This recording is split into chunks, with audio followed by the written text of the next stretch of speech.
It's showtime.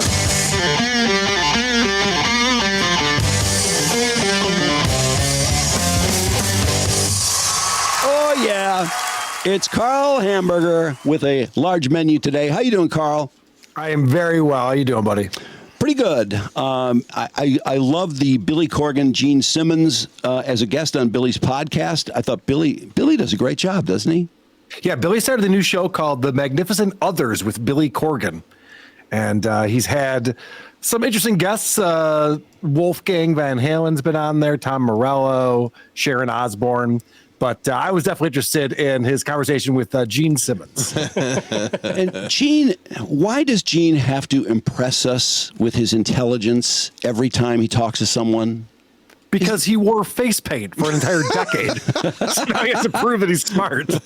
Does he have to say Anglophile 3 times in an interview? Did you pick up on that? I did. And all he was saying was that he enjoyed the Beatles. It's like, well, okay, yeah. I mean, a lot of people enjoy British bands. Just say it. I mean, he's just always trying to make something much larger out of something so small. And, of course, he did get to all the cliches eventually. But I thought Billy eventually, I think Gene let his guard down a little bit, and he starts talking about Steve Marriott and Robert Plant and Keith Moon and Peter Criss and Jimmy Page and some stuff I would love to hear him talk about. Yeah, Billy definitely was tackling this from a, hey, Kiss is the greatest band as far as showmanship, but you're also fantastic musicians, and the band is really, really good. And it was a weird angle because Gene doesn't want to talk about that. I know, and every time Billy says, well, it pisses me off when people, industry, not musicians, but people in the industry don't give Kiss the credit. It's just, I don't care. I've got money. Right. Yeah, I got all the money. That's the only thing he cares about. There was a conversation. I didn't pull the clip. I just thought it was funny where Billy goes, you guys have been shunned for so long. That's why you didn't get into the Rock and Roll Hall of Fame forever. You're snubbed by them. And Gene's response is, I could buy the Rock and Roll Hall of Fame. That was great. Do you want to start off with Billy Corgan? Yeah, let's start off with that. So this is a show that has, the YouTube channel has about 60,000 subscribers. This episode, Gene Simmons from a month ago, has 320,000 views. So it's doing better than most of his episodes. Okay, that's good. And you want to start out my clip number 1. Gene always does this in interviews, and it gets me every time. I just find this to be funny. Let's start here. How about Dodger Stadium when I saw you backstage? That's a card. That's card 3. You're jumping ahead of my narrative. I'm so sorry. I don't mind. If you want to interview me, I'm more than happy to do that. Sure. How much? Oh, he's wearing that stupid hat with the money bag. Gene's always he's always got to be in control, though. Yeah. Oh, for sure. But I do like that anytime someone suggests he do something, he's looking for how much money it'll make him. Now, it's not always entertaining. Sometimes he shoehorns it in. My clip number 10, later on in the show, he does this again. It's not as cute. Maybe I'll make the case. But what I'm trying to say is there's a lot more value in Kiss than even people who've evaluated Kiss to this point understand Kiss's true value.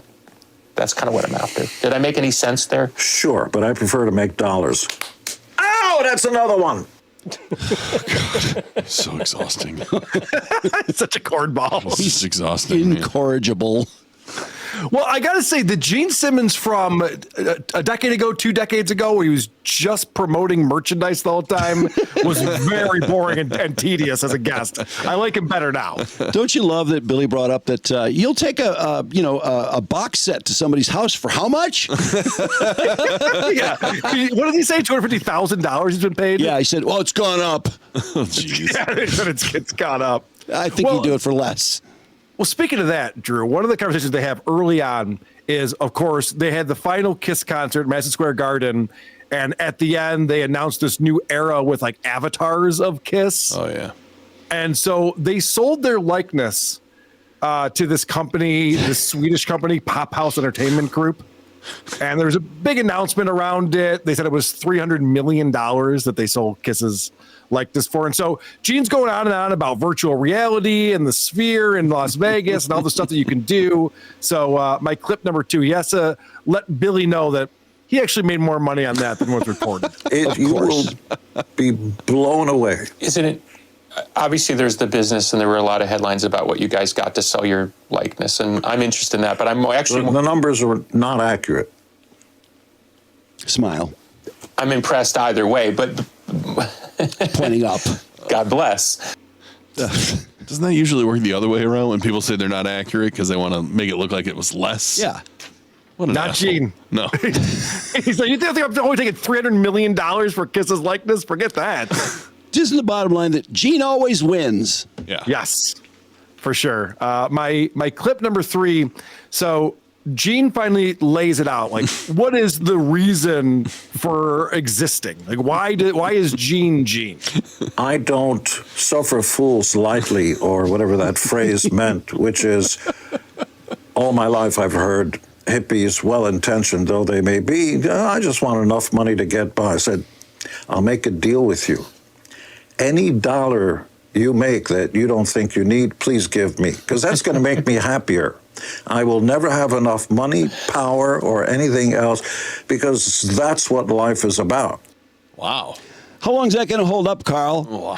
Yeah, he backtracks on that very quickly. It's very confusing because I thought for sure, like, oh, this guy's got it all figured out. It's about money and power, which That's makes it. sense if you follow Gene's career. I mean, he's always been after that, and women, but I guess that comes with the money and power. Yeah. I would imagine. By the way, did you notice I don't suffer fools lightly? The phrases don't suffer fools gladly. Yeah, something seemed off about that. But Yeah. he was trying to hurl a lot of big words in this whole thing, and just it was obnoxious the way he does that. He's just trying to impress. I think he's trying to out impress us in terms of versus Billy intelligence wise. And Billy's a really smart guy. They're just two guys who could have had a great conversation regardless. Yeah, Billy's approach is very academic. Yeah. You notice that? Like he's very much taking it a little too seriously. That's Billy. That's how he is. It's fine. It was an interesting conversation. But He doesn't just let things go though. When Gene Right. gets off topic, he brings him back, and that makes it harder for Gene to be Gene sometimes. Correct. And so you just heard him say, it's all about money and power. That's the whole reason for living. My clip number 4, this changes a little bit. If we can make you forget about for 2 hours, 3 hours, whatever that amount is, the traffic jam, or that you flirted with your wife's girlfriend, or whatever it is that causes angst, Sturm und Angst auf Deutsch, whatever that thing is that gives you headaches, and we can make you forget about the traffic jams or that there are wars, that's magic. That is magic. That feeling, that uplifting feeling, So that's the only thing I care about. You're more. Wait, I thought it was money. What happened? Maybe it's the power to do that is what he's talking about. Yeah, it's really bizarre. I think maybe he didn't like the way that came out, so he keeps trying to backtrack on it. Here's another example, my clip number 5, because, again, I thought it was money and power, but apparently now he's confused. You can't be all things to all people, and it never mattered to me what it all means. There's very little meaning about, I mean, we never talked about the secret of life because I have no idea. We're all just passing through. And you try to make life bearable, entertaining. And that's the wonder of there's no business like show. You know, that's the thing about this Is that thing. Ethel Merman? I think it's a very good. I'm so impressed. Oh my He was so shocked when Billy Corgan would come up with his stuff. Yeah, yeah. So isn't that interesting? Because he said money and power is what life is all about. And then he goes, I have no idea what life's about. I'm just trying to get through it and have a little bit of fun. That's me, Gene Simmons. It was such a ride. I mean, he just goes Yes. here, there, back, nowhere. What are you talking about, Gene? You want to hear some confusing nonsense? Yeah. My clip 6. Now, Gene is talking about how he'd rather be Disney than Shakespeare, meaning he likes being mainstream and having tons of fans, even though it's not maybe intellectually satisfying, rather than be well respected by a certain number of people who actually understand what you do. it comes from a place of heaviness where your mind is more engaged. And American stuff, and I use the Marshall McLuhan-esque sense, even though he's Canadian, it's pablum, it's sugar. It immediately tastes good and immediately gets you that. Doesn't last long, but boy, does it taste good. I would like to make the argument in our time together that Kiss has greater value than that. I appreciate it. If that's the byproduct or somebody else does a thesis on the social significance of the panel-graphic art form as exemplified by Mickey Mouse, go for it. Okay. What are you talking about? What the fuck are you talking about? Speak English. And why is it one that Marshall McLuhan is Canadian? Because he has to be the smartest guy in the room. It's terrible. So Drew and I were texting today as we were both checking this out. And of course, the thing that we want to know is how long will it take for Gene to call out Ace for being drunk? Yes, for ruining their lives. Because he's got to get a couple jabs in there. So this is about 21 minutes into the program, which might be a record for Gene. And Billy was trying to steer him in a different direction, but he finally got it. Now I have this memory, because I was a Kiss fan. I had the Kiss poster on my wall before I even heard a note of Kiss. I'm so sorry. No, it was great. It was the 1776 where Ace was drunk out of his mind. Okay, well, I did not know that as a 10-year-old child. But it's so unnecessary. No. Why? He can't help it. He can't. He's got to blame them. And actually, my next clip, number 8, Billy's trying to get to the point. I think the story he's trying to tell is like, yeah, it seems like if you look at Kiss's career, it's all amazing, but they went through hard times, and there were times in the late 70s, early 80s when they fell out of fashion and people clowned them and they started doing disco hits and their fans turned on them. So he's trying to figure out, like, pinpoint what was that moment where maybe things went sideways for the band. right. So while the band was sane and playing on stage, there was the all for one, one for all. Once Peter and Ace, bless them, and they were equally important for the formation of the band, but not everybody's designed in their DNA to run marathons. Most people, It's difficult to keep a band lineup, as you know. Been there. And so once Ace and Peter succumbed to the weaknesses, the drugs and the alcohol and all that, there was trouble in paradise. He's such an asshole to them. Why can he not go one interview without mentioning Ace and Peter's love for drugs and alcohol? How it ruined everything. Well, and Billy Corgan's sitting there, and he's went through the same thing. He even said, like, yeah, I've been there. But I don't see him on every interview calling out his drummer for being a heroin addict. No, not at all. They went sideways for a while, and, there were a lot of reasons for it. It wasn't just their alcohol. Their music was fucked up for a while. Yeah. Well, I mean, they took the makeup off. I don't know what they were. And I appreciated that. They were talking about taking the makeup off. And Gene did say that was not his idea, and he was not for it, but finally went along with it. When that happened, oh my God, what a disappointment. People were like, oh my God, that's Kiss? Yeah, gross. They were horrified. And that's what I was thinking as I was watching this today, is that you're never going to get Gene to say, yes, we took the makeup off. We did it for the fans, and it went so badly I sobbed for 3 days. It's just terrible. He's never going to say that. He doesn't regret anything, ever. Everything's perfect. Well, no, he regrets the alcoholism that was going on in his band. If you want to skip to my clip number 13. So Billy Corgan is a fan of this band, and I am telling you, Ace Frehley is a fantastic lead guitar player. Anyone else who plays lead guitar would appreciate his talent, and I think Billy does, obviously. Oh, big time. And so Gene just has to make sure he gets another shot in there at Ace. I remember Mike McCready was telling me that when he first started Pearl Jam, when he first started guitars and everything, that he'd listen to Ace and, and in particular,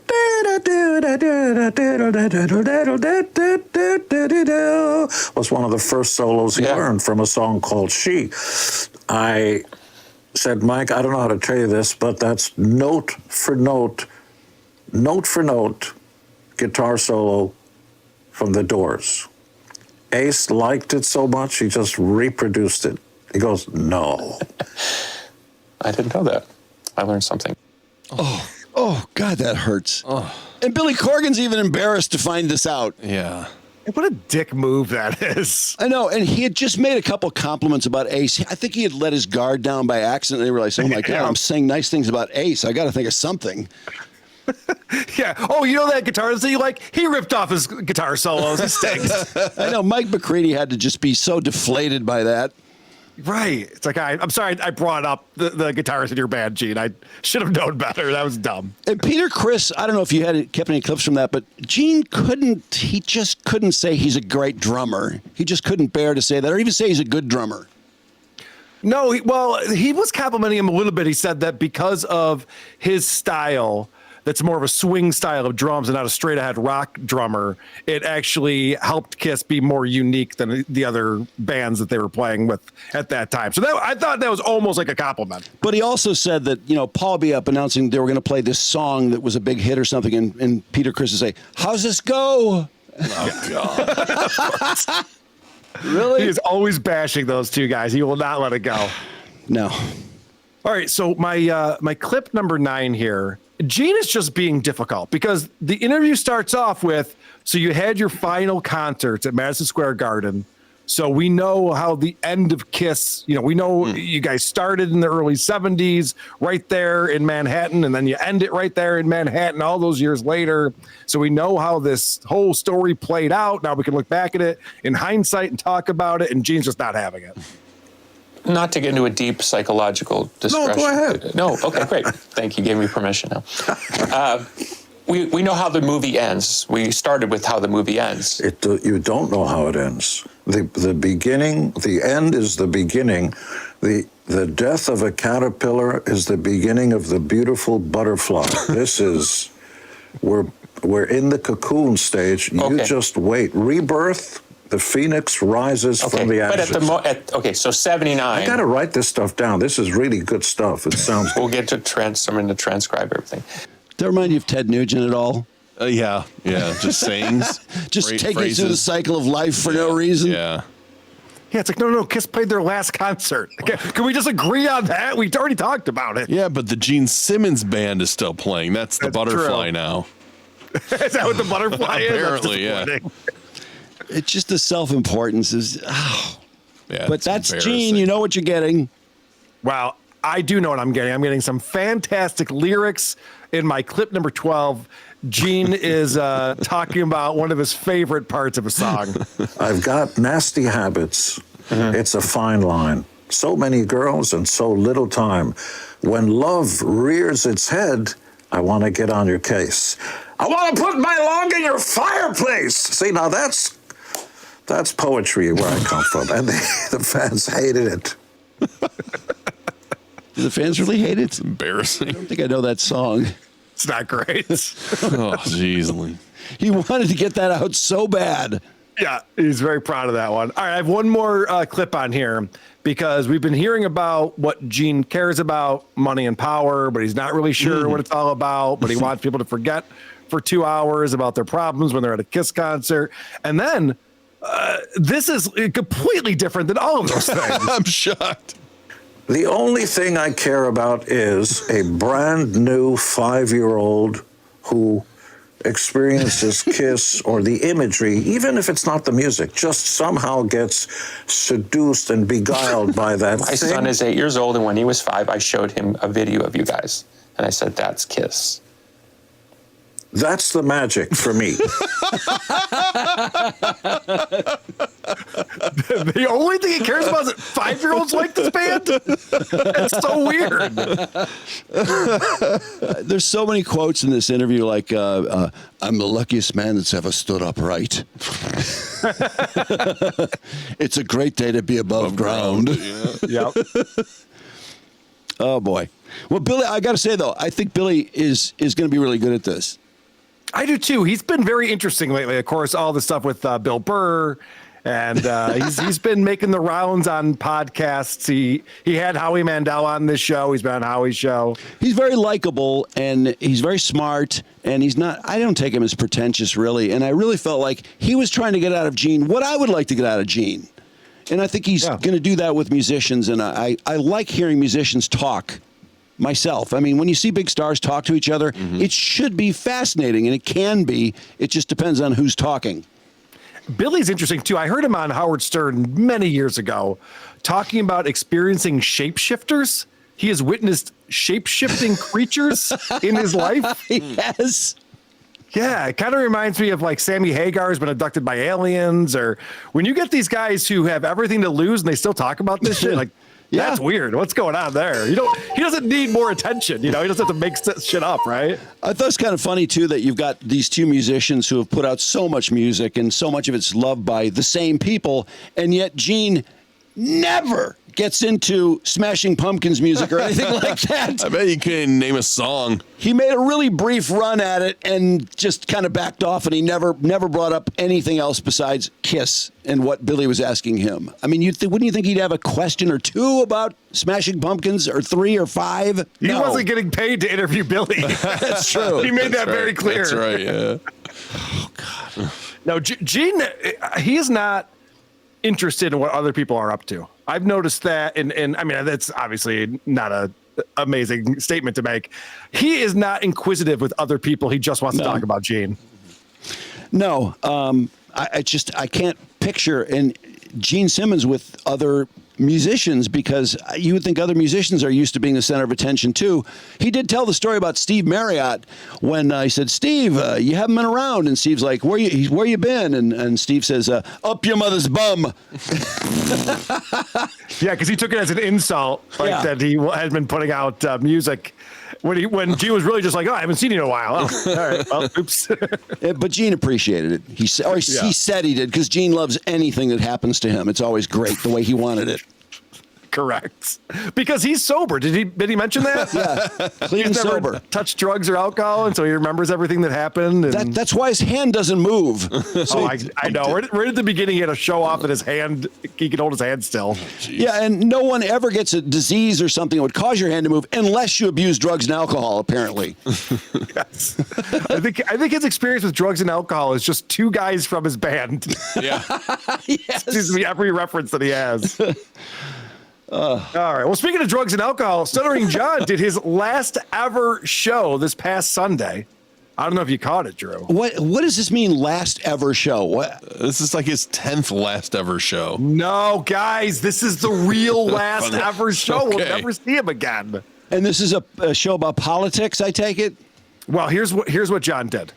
So he said, all right, I'm going to do one more show that's like his normal style show, because he's got a special guest, and he's going to do two political shows, and then he's done. He's out of the Dabbleverse forever. He rebranded his show to the John Melendez Show instead of the Stuttering John podcast. Okay.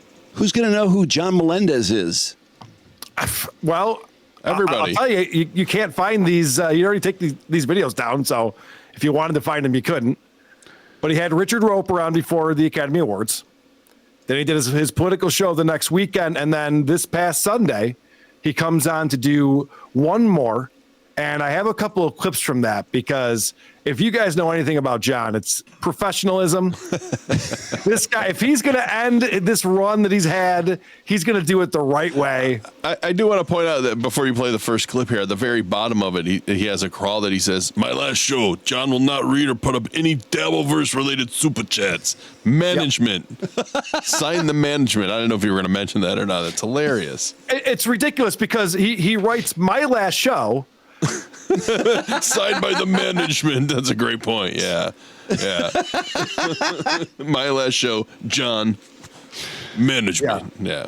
I know different people writing that. slightly off the subject, but I did happen to catch B. Dabbler talking about this video inside John's house, that some woman came over to his house for some reason, I assume because John thought he could have sex with her, and then she videotaped his house.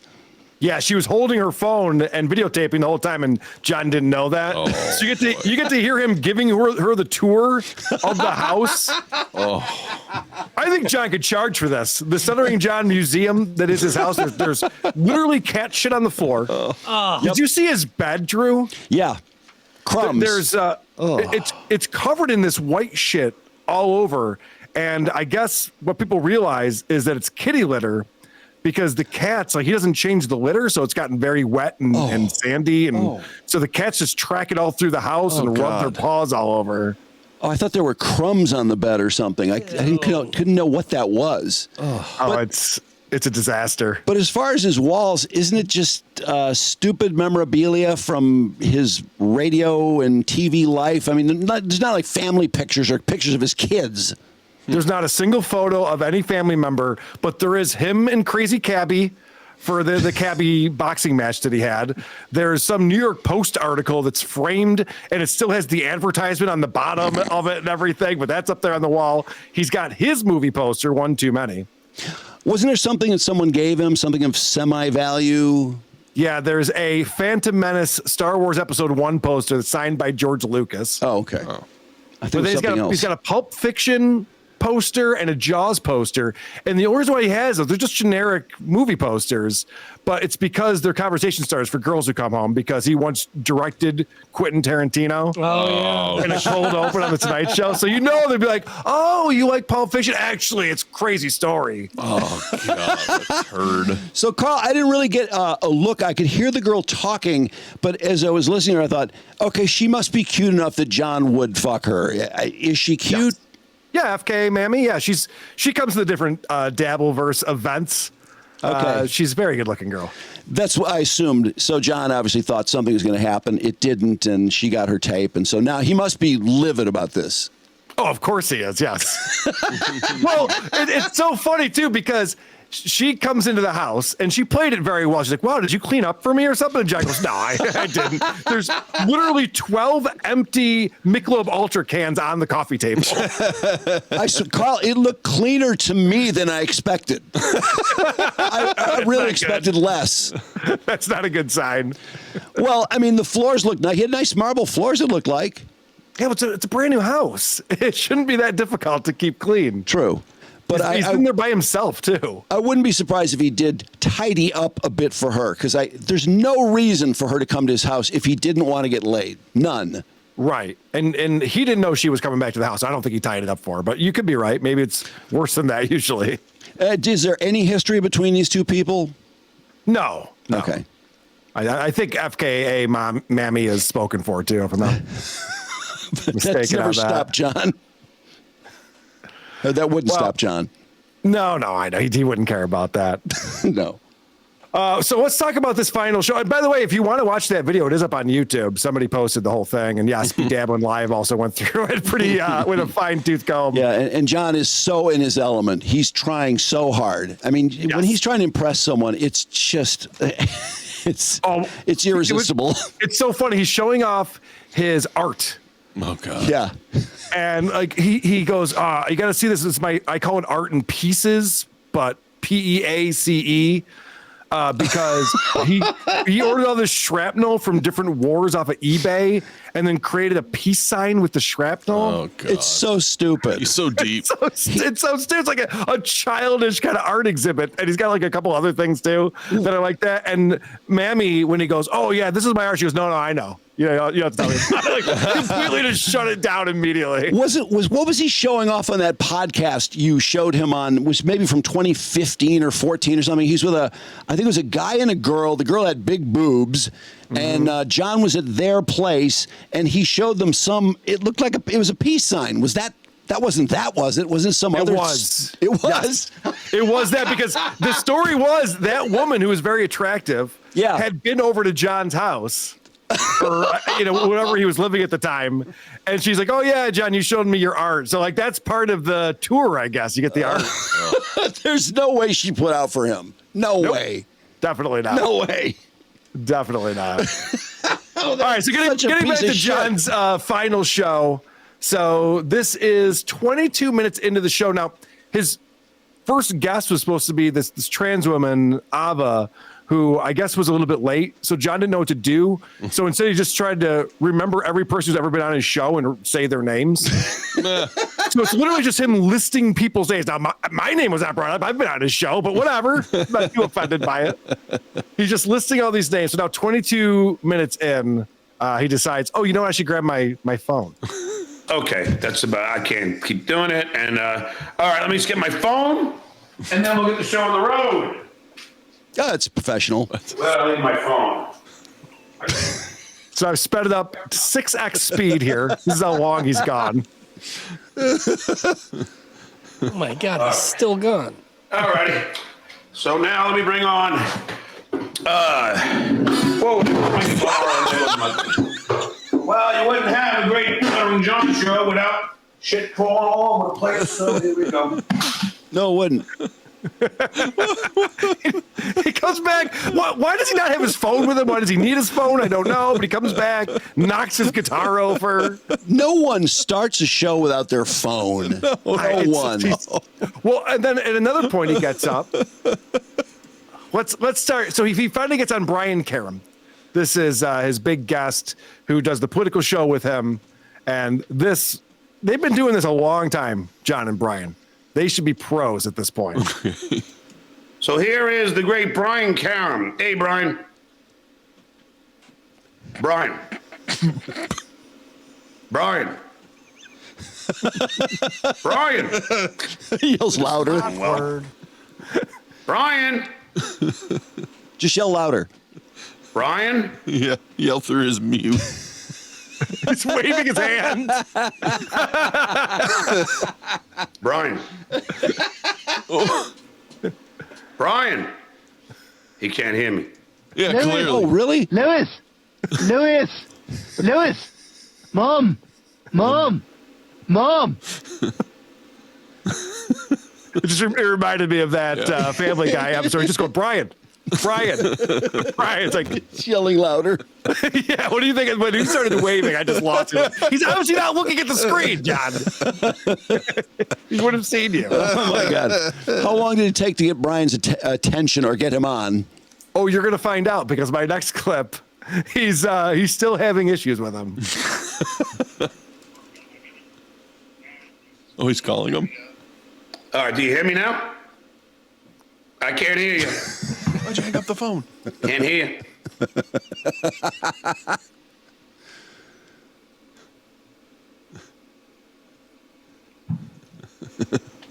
I can't hear you, Brian. Who looks dumber right now? Can't hear you.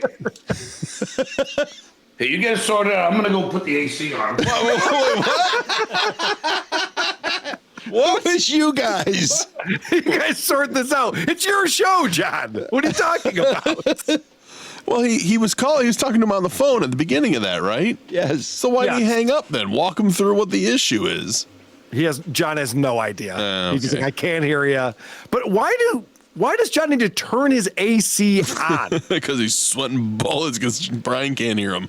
Wouldn't it Why be don't on? you have your thermostat set to what the temperature you want it to be? And when he says, you guys sort it out, who's he talking to? Because Brian can't even hear him, can he? No. I think Brian can hear John, but John Okay. can't hear Brian. I think. is Who what's would going on. the plural guys be? Is there another person? Management. That's a great question. Well, John does come back, and he has a solution for this. Oh, very great. Brian, you hear me? I can't hear you. Go back out and come back in. Go out and come back in. Ava, I'm sorry. I'm running late. It's my last show. So I will get to it. Ava, I'm sorry. But if you want to come back after, I just want to talk to Brian, and then I'll bring you back, okay? A few moments later. Brian, my man. Still can't hear you. What the fuck? You chose to mute yourself. You got to unmute yourself, Brian. Siri, call Brian Karem. This is wonderful. Oh, this Brian Karem. This has to be the best last show ever. Yeah. It is quite fitting, John. Yes. Who's Ava, by the way? Is that the trans? Yeah. Yeah. Oh, I was okay. this trans woman that John brought on his show, not because he cares about her in any single way, but he was just trying to show what a caring liberal he is by talking to Yeah, a it's person about of the him. LGBTQ community. And then when he meant to bring Brian back in, he accidentally brought Ava in. Well, yeah, he was like freaked out that Ava was like back, and he kept calling her Ava. She corrected him every time. But Ava's like backstage on StreamYard. Okay. So when things didn't work out with Brian, he got back on with her just to say, hey, can you just like scram? I don't want to be staring at you while I'm talking to Brian. So Ava does come back on the show later, and we'll talk more about that on WATP tomorrow because Ava actually reached out to me. She's a big fan of WATP. It turns out. Had you watched the video? If you're ready to move on, had you watched the video where Anthony's talking about John tweeting up a storm, trying to get him blown out of WABC? Yeah, let's talk about that. What a shit move that is. Anthony gets a job with WABC, and Stuttering John's instincts are, let me see if I can get Anthony fired from his new gig. Tweets at Anthony's boss, trying to tattle on Anthony for, whatever he can. So his boss actually probably read the tweets. Yeah, they knew what they were getting. They know who Anthony is. Right. And it's funny watching Anthony talk about this, too. He said, that's a special kind of scumbag. It really is. Yeah, trying to get somebody fired from their job. Like, how does that help John in any way if Anthony gets fired? It's such a dick move. Because John, I think, knows the only way he can keep whatever elevation he's at is to pull other people down with him. Yeah. People that start to float upwards, he has to bring them back down. That's his only hope. And he's talked about the crabs in the bucket analogy many times before. And the fact that he doesn't recognize it, he is that crab, is crazy. And I heard Anthony's show on ABC Sunday night, and I got to say, John could not touch him in a million years. This is Anthony by himself, no Opie, no Jim, no nothing that's remotely off color either, but he was pounding on basically the left, which is his job, and doing his thing in a very Anthony Cumia way, a little less controversial, but it was absolutely what I would expect from WABC. And I know he's going to work his way out from here, I suspect. I mean, I totally appreciate what he's doing. He got a part-time job. He had a great first show. They said, wow, this is great interest. We're going to do more with this. That has to be what Anthony was thinking all along, and I think he's playing it great. Correct. And he has come out and said he wants to get a midday show on WABC and hope that gets syndicated to a lot of other markets. And I don't see why that won't happen. No, it will. It will. Great so far. And he'll start having Jim on and other people, and it'll become much like just a more mature version of the old show. And I think people will probably like it a lot. The political part, that's probably more in line with the station. And although it's Anthony will grow into that and he'll be good at it, but it's just so funny to see Opie just lose his mind. Oh, a part-time on an AM station. Big deal. Why would I be jealous? And then 2 days later it's syndicated. Why would I be jealous? Mm-hmm. Right. Yes. And Anthony is actually making pretty decent money for this part-time gig that's 2 hours a week. Opie doesn't know that part of it, but Opie is very jealous and losing his mind. And the fact is, like you said, Drew, Opie wouldn't be able to do this. No way. Anthony's been rehearsing for this moment for the last 11 years. I don't know that Anthony would have been great at this when he left Opie and Anthony. He's always been a co-host. Yeah. And when he started Compound Media, it's like, all right, this is the Anthony Cumia show. And now it's him talking for 2 hours straight. And he got very good at that. No, by himself. And you can hear his brain working. It's not like he's reading a script or something. He can just, I think he takes you through the bullet points of what he's trying to get across. And there's no question he absolutely sounds like a very credible conservative host. And I think he'll do fine at it. But it's just funny that these people like Opie and John and Opie and John seem more and more alike. Every time I see them, I'm like, wow, they're almost like carbon copies. Yeah, Opie just isn't a raging alcoholic, but other than that, they're very similar with their narcissism. We've been keying in on Opie quite a bit lately, and it's amazing what's happening to him. He's having a crazy downward spiral, especially since Anthony got hired at WABC. When he says stuff like, I guess I'd listen to offers, I'm like, how delusional are you? You've been 11 years since the Opie and Anthony show. You've done nothing. What do you mean you'll listen to offers? And then every offer he talks about is like, there wasn't enough money. I'm not going to do that for $100,000. It's like, nobody's going to offer you $50,000. Right. Yes. We see what your value is. That's the thing that's so crazy about Opie. He keeps complaining about there's not enough money being offered. That's why he can't go back to radio. Meanwhile, he does a daily show. He gets up with a ass crack at dawn. He's doing his stream every single morning for no money. For what, 500 views, unless he talks about his job from 20 years ago? Right. And Seriously. he'll get some super chats to come in. But Drew, I'm telling you, he's making less than $20 doing an hour-long stream. It's like, Opie, why do you think someone would pay you hundreds of thousands of dollars for this? Yeah, I don't understand how he can even suggest such snobbery like, I'd listen to offers. Why would anyone talk to him about a job? He can't draw flies anymore. And it's quite apparent that, without Anthony, you don't have much. You're not bringing anything to the table. He loves to put me down, too, because he'll even say he calls us the low-level streaming show. And he'll say, yeah, they're making more money than I am now. They're doing all right. But I made so much more money when I was doing Opie and Anthony, not even close to what these guys are making.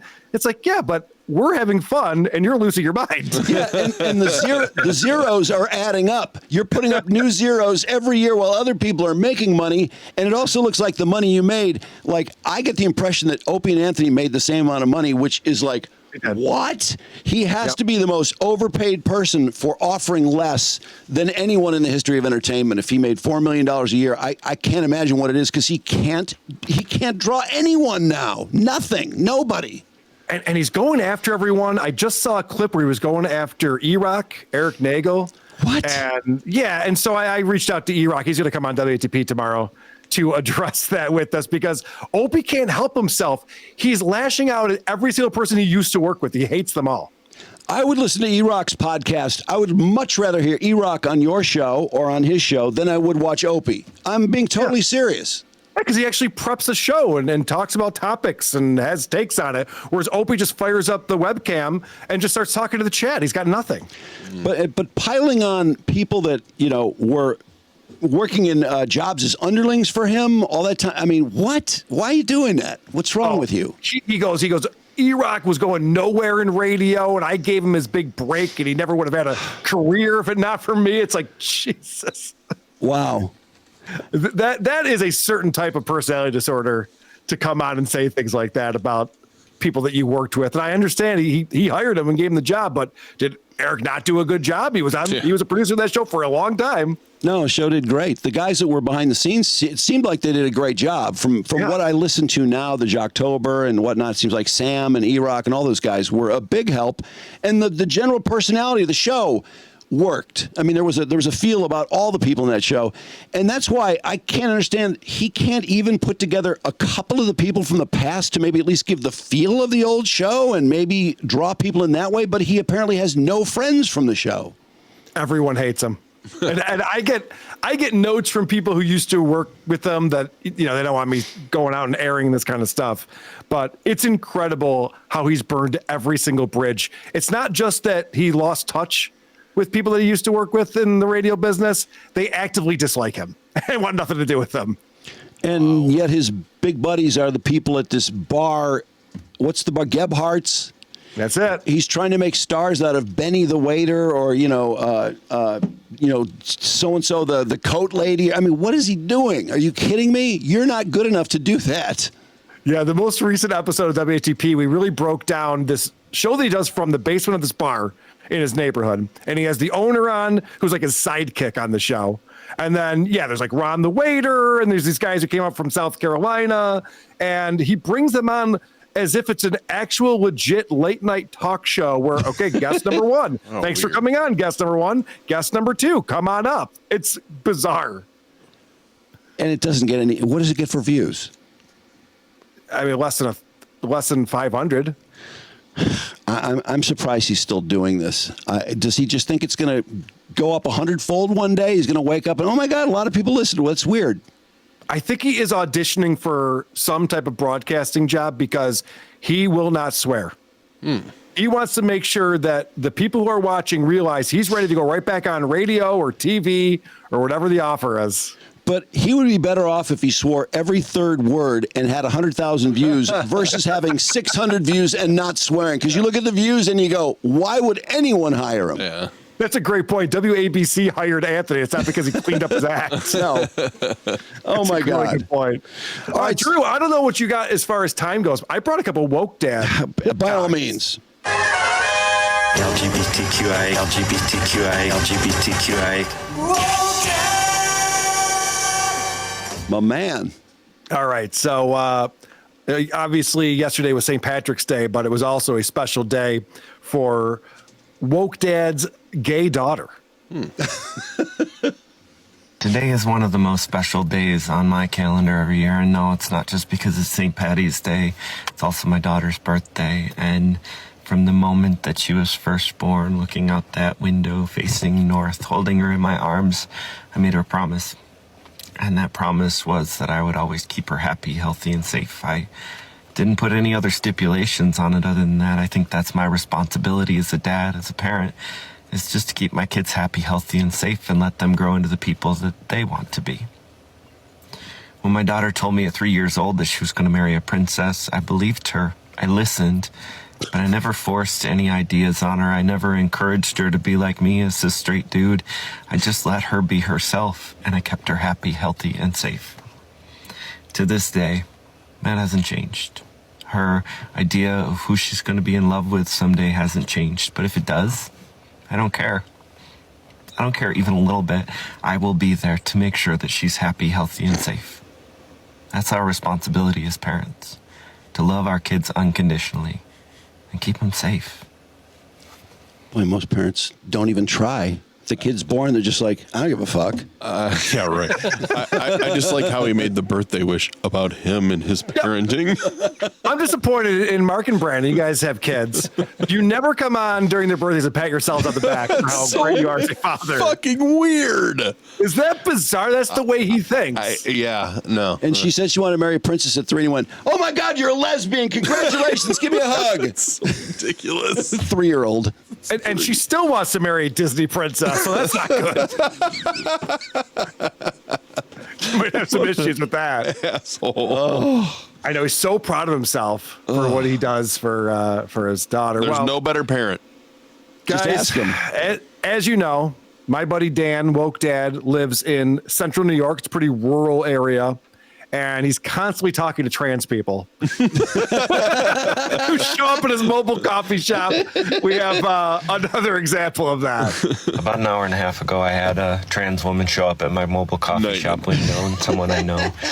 And we talked for a little bit, and she's afraid.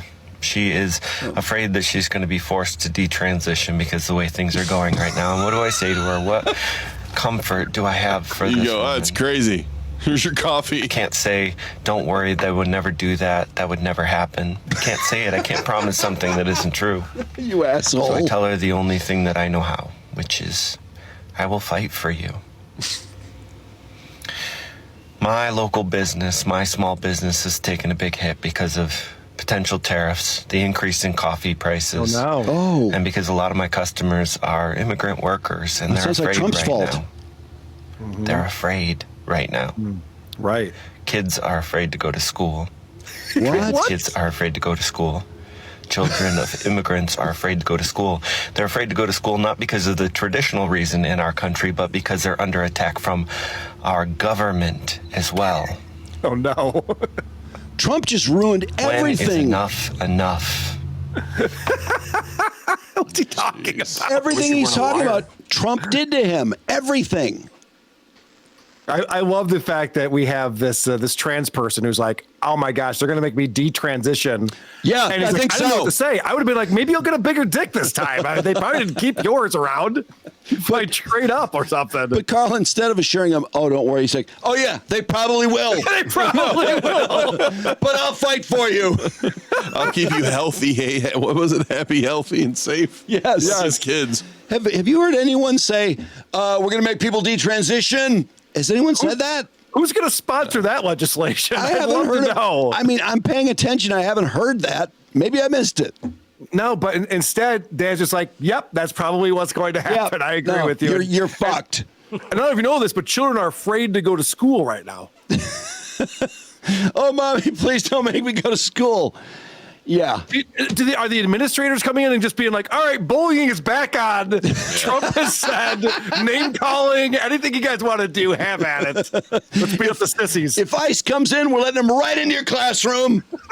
Yes. To drag you out. Yeah, he also said the immigrant workers are not working right now because they're scared. And none of this is making sense to me. Well, it's because none of it's true. I do have one more clip on here. I don't want to play the whole thing because it's long and tedious, but he's more complaining about Trump. And what I wanted to show you here is Dan does a brilliant job of just turning on the phone at random times and making TikTok videos just randomly. Currently, I am under my truck, my F-350 Super Duty. I am putting in a brand new starter, and I know a lot of people just do it. Won't react unless something impacts them. You know, the state of the world right now, the state of our country right now. But I want to talk about, as a cis straight white dude, how much stuff is impacted just in my general area alone. All right, you can pause it. This start.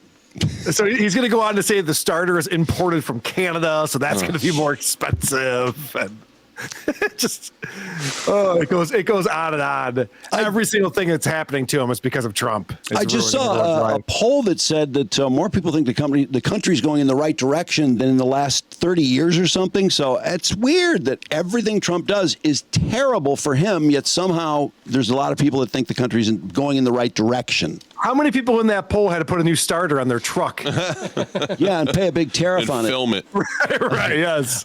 I saw you and Mike were talking about something he said last week. I guess he had a mug or something, and the guy's like, "Who's the potter that made that mug?" What? I think we played that on this show where the guy wanted his relatives' ashes. Yeah, but into the mug. But I didn't think about it until Mike said it. Like, that was essentially the guy was saying, "Oh, who's the great potter? You know, what kiln did this beautiful thing come out of?" Right, yes. Whoever said that? There's no way. Oh, he makes up all of these stories. And Mike also pointed out on the most recent Who Are These Socials that we did, because Mike's the one who always tracks down what Woke Dad's up to. That's his beat. Oh, and he goes, "Carl, I think he's making fewer videos. Normally he puts out a couple a day, and there's only 3 in the last week." He goes, "I think maybe it's because we've been saying that his stories are all made up." And so he's realizing he can't just pop on and be like, "Yeah, so this couple showed up at my coffee shop today and said they voted for Trump and they really regret it. And they said, why didn't they listen to me?" And I said, "It's okay. We can heal together." You know, whatever stupid story he's going to make up. Well, why wouldn't you, if you really thought, "Oh my God, they don't believe me," why wouldn't you put one of those people on your video? Duh. Yeah. Yeah, because they don't exist. Exactly. None of this exists. I mean, how many customers go into a coffee shop wanting to have a deep conversation about detransitioning?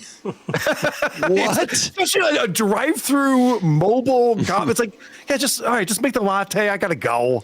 It's like either they're throwing coffee at him, hot coffee at him, or they want to talk about detransitioning. It sounds like it would take forever to get through there, and I just can't imagine that many troubled people that go to a coffee shop for help. It would be a fun experiment to set up a camera outside of that thing. Yeah. No audio or anything like that. I just want to see the people who show up there because, like I said, I don't live that very far from where this is. It's going to be a lot of middle-aged white people. Mm-hmm. It's going to be mostly middle-aged white people who are showing up to this thing. Has he had much video in terms of the art house that we built? Those of us who gave to his GoFundMe? Not this past week he hasn't, but before that, almost every video was him in there because he's just having so much fun. Well, it's just him making stuff, though. It's nobody else. Correct. But not only is he making stuff, he's then selling it on Etsy and at his mobile coffee shop for a profit. Interesting. Yeah, and that whole made-up story about the guy wants his ashes in a coffee, that was just for him to plug the shit he's selling. That's all it was. Yep. Just to remind everyone, these are for sale. Check out the Etsy page. All right. So what's going on Who Are These Podcasts tomorrow?